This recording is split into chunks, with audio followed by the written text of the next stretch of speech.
The kingdom gives his wealth to his citizens to accomplish his purposes in the colony. This is a very important statement. The kingdom and the king himself, he owns everything, and whatever he gives you is not for you. It's for his purposes in the colony. This is important because the moment you think what you receive is yours, then you lock it up. You stop it with you. You hold on to it. And that is anti-kingdom.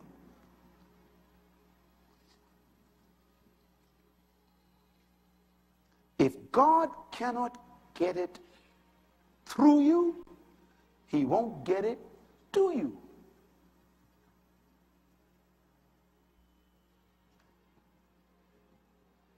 Anything God gives you is to accomplish his purpose in the colony. I remember the scripture that explodes in my mind at the moment. Deuteronomy chapter 7 and chapter 8 are important chapters to read. It's when the Lord brought them out of Egypt. He began to tell them how they must think, their attitudes. And then he said to them, he said,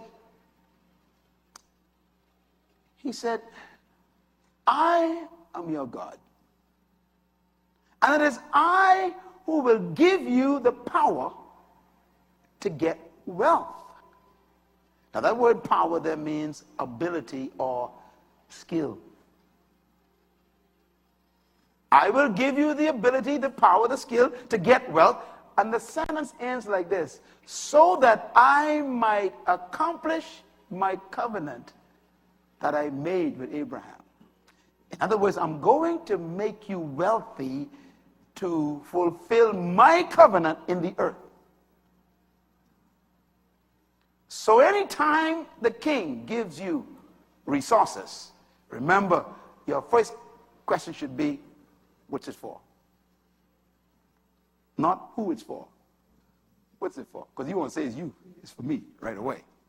And that leads me to this important final statement in the introduction, and that is the kingdom citizen is responsible and accountable to the king for the use and the management of his resources. Please be sure that everyone in this room gets a copy of this CD or DVD when I'm finished. Because I'm going to give you a lot of information. You need to convert your thinking. And to do that, you got to keep listening to it at least 7 times. You got to listen to this thing 7 times to get your mind changed. The kingdom citizen is responsible and accountable to who? The king for what? For the use and the management of his resources. He owns everything. He gives it to you for his purposes, and then he makes you accountable back to him as to how you use it and how you manage it. Basic fundamentals in the kingdom.